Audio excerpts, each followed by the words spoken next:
Hello guys, today we will talk about general principles of fracture treatment and this is the first lection and I think we will have two more lection about the treatments. Today we will talk about the most interesting and the less popular method of treatment. It is a skeletal traction. We will talk about this topic, and of course we will talk about something more. And first of all, you need to understand that we have two periods of treatment, of fracture treatment, and we relate it to anatomical and functional period. When we talk about anatomical period, we understand that the duration of this period it from the moment of injury to the formation of callus, and it is anatomical, yes. And the one more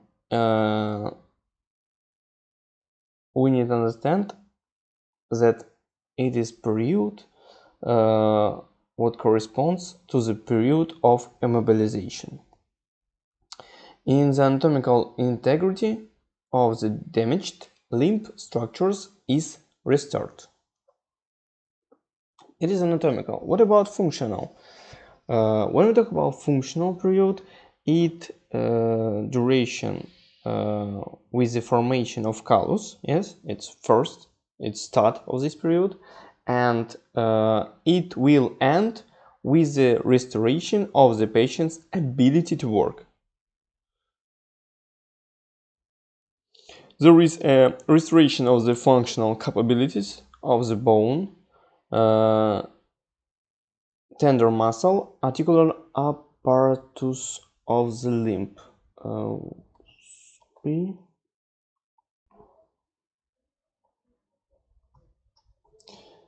Okay, this is a functional period. What about treatment of fracture in the anatomical period? We relate it to local and general. Local and general, yes. When we talk about local treatment, we understand that it is a set of measures aimed directly to the source of damage, to the place of damage. There are two groups of local impact measures. First group, it means a reposition and fixation of the fragments, and the second group, it is a local activation of reparative regeneration. When we talk about measures of the reposition and fixation of fragments, we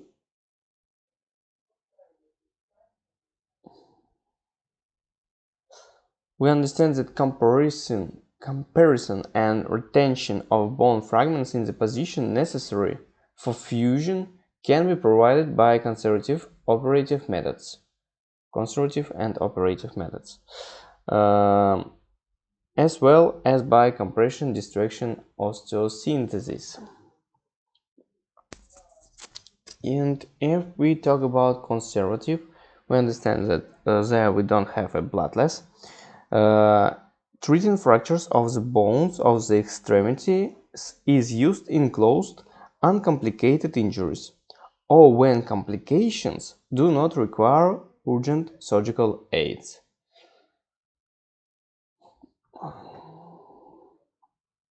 When we talk about fractures without displacement of fragments, as well as glit and hammered fractures are the simplest nosological forms. 20–40 milliliters of anesthetic solution is injected into fracture site. The blockade is carried out in compliance with the rules of asepsis and after finding out the tolerability of the anesthetic to patients. After the onset of anesthesia, a plaster cast is applied to the patient, the dimensions of which depend on the type of fracture. The position of the immobilized limb should be functional and advantageous, and it's really important, guys, to understand that always immobilized need be functional and advantageous.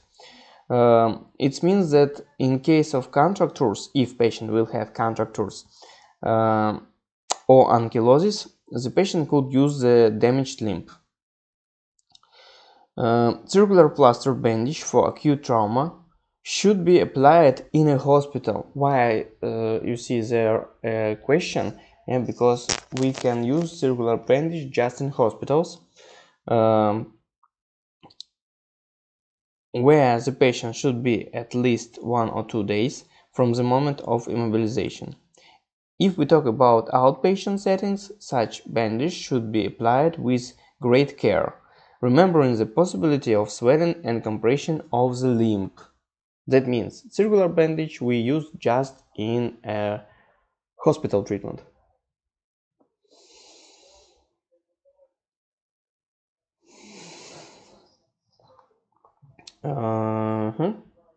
Fractures with dislocations of fragments are treated with various methods depending on the nature and level of the fracture line. Anesthesia can be both local and general. It is determined by the type of injury. In the treatment of children, preference should be given to general anesthesia. The reposition is performed by the hands of surgeons. It we call manual reposition, or with the help of special device, hardware reposition. Whatever method the compression of fragments is performed, it is always necessary to observe the basic rules of the reposition. Yes, and reposition rules. Now I will give it to you. First of all, we need eliminate muscle spasm by full anesthesia and with local anesthesia. Also, due to psychological contact with the patient. Reposition is performed back to the mechanism of injury and displacement of fragments.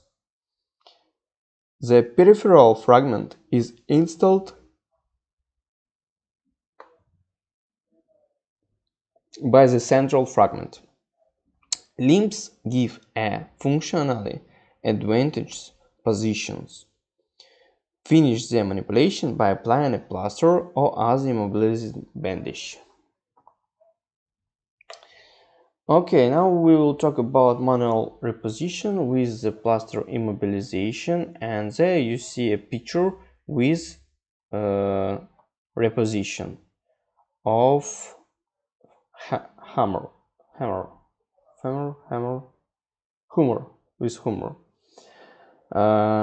Manual reposition with plaster immobilization is usually used for fractures of tubular bones. Yeah, you remember in the tubular bones in the our last lection. With angular deformation and metaepiphyseal fractures due to a sufficient contact area of bone fragment. Supracondylar fractures of the humerus, fractures of the radius in a typical place, and ankles. Fractures of the spongy bones of the hand and foot, like clavicular, semilunar, cuboid bones. Navicular, semilunar, cuboid bones. Yeah, there you see a manual fracture too.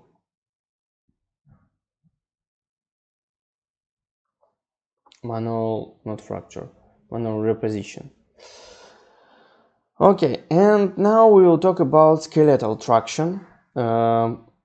In case of fractures of the body of long tubular bones, humerus, femur, and tibia, with an oblique or spiral fracture line, as well as in case of injuries to some flat bones, like pelvis, shoulder blades, we use in these cases a skeletal traction. And there you see a skeletal traction of olecranon, distal femoral, proximal tibial, distal tibial, and calcaneal. Skeletal traction.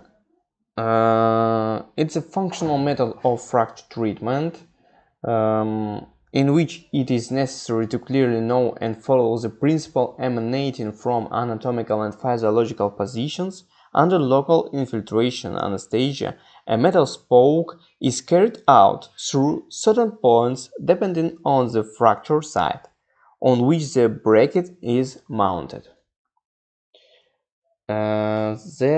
What we see there, you see a technique of skeletal traction, and the technique of skeletal traction or of knighting is not complicated, but it has its own characteristics.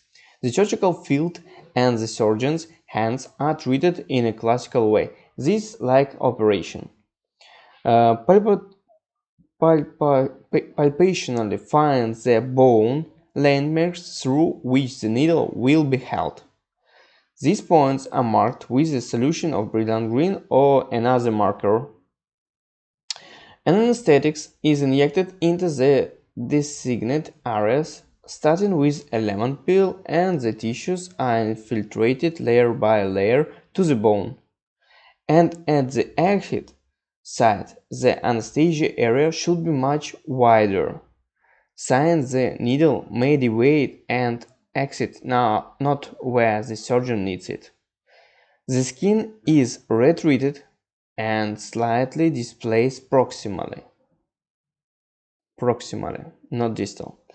After it, you can do a puncture, and if the skin does not erupt with a needle in the future. Most often, such a complication occurs in the treatment of femoral fractures and carrying the spoke through its condyles. It should be remembered that the greater the displacement of the femoral fragments along the length, the more significantly the skin fascial sheet of the sink is shifted upward.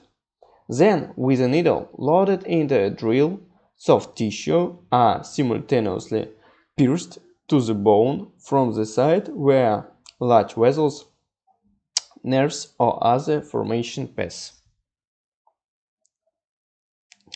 Where to conduct?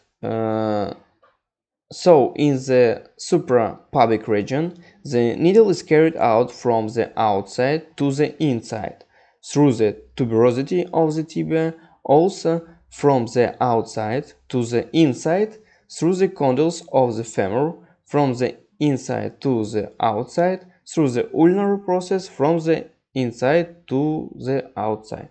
Okay, if you don't understand, it's normal, and in slate you see that outside to inside through the tuberosity of the tibia, and in the suprapubic region the needle is carried out from inside to outside through the ulnar process and through the condyles of the femur.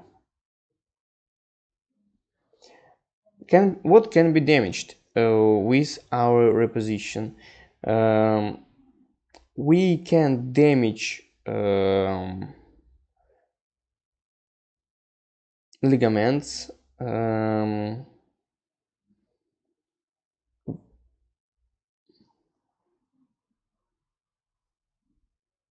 any kind of vessels, any kind of nerves, and others, if you don't know where they go and how they go in our body.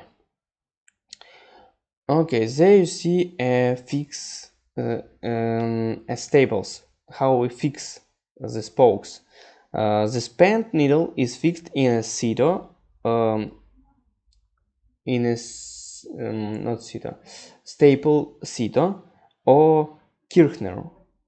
We can call it staples, we can call it bracket, and stretched, but not much because it can burst and not always immediately, but after, for example, the patient is taken to the ward. The ends of the spokes are beaten off and bent proximally. And look, there is a Zito staples or bracket, and there is a Kirchner bracket or staples.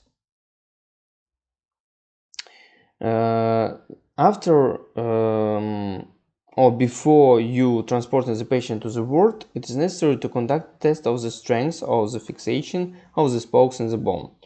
Grab the brace with a brush and gently pull it with the effort that will be created by the future load. If the needle is held very close to the cortical layer, it will cut through.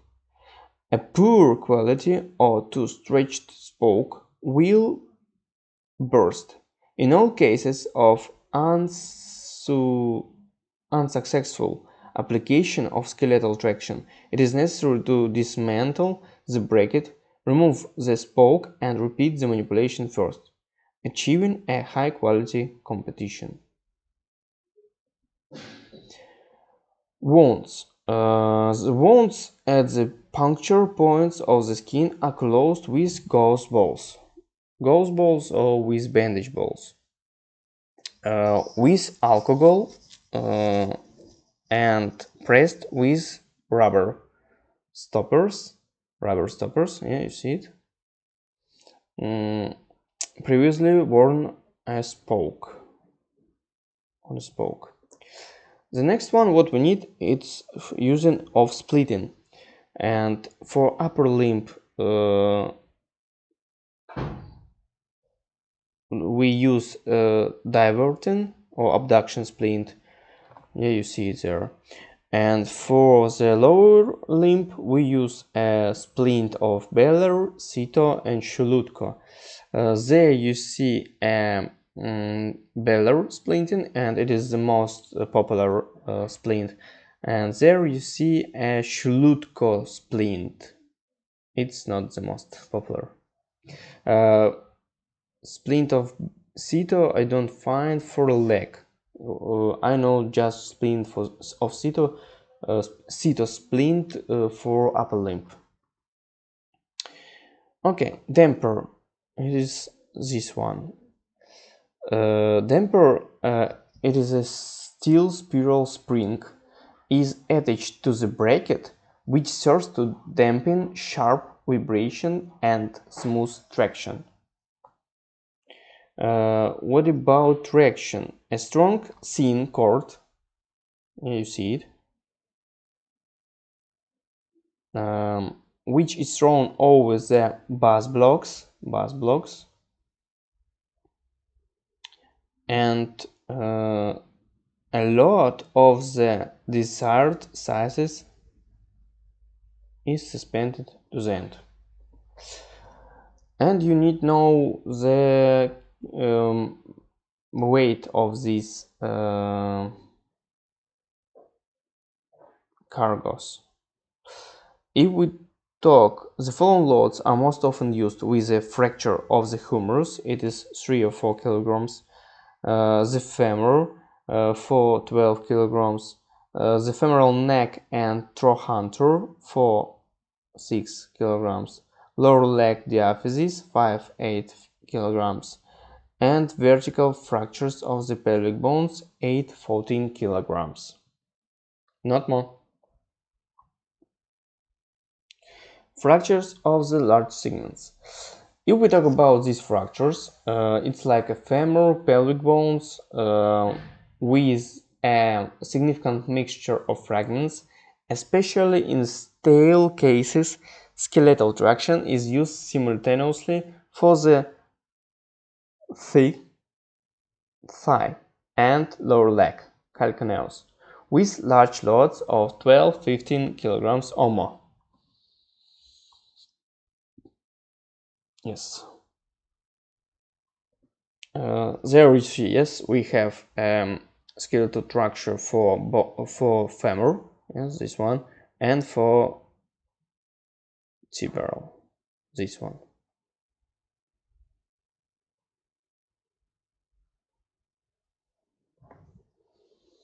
And the distribution of the load should be such that 2/3 of the weight falls on the femur and 1/3 on the shin. And if we talk about 14 kilograms, yeah, for example, not 14, 15 kilograms, there we will turn for hip 10 kilograms, and for shin we will use just 5 kilograms. Interesting question. Raise the foot end or not? They contract the strain and prevent the patient from sliding. The foot end of the bed is raised by 10-25 centimeters.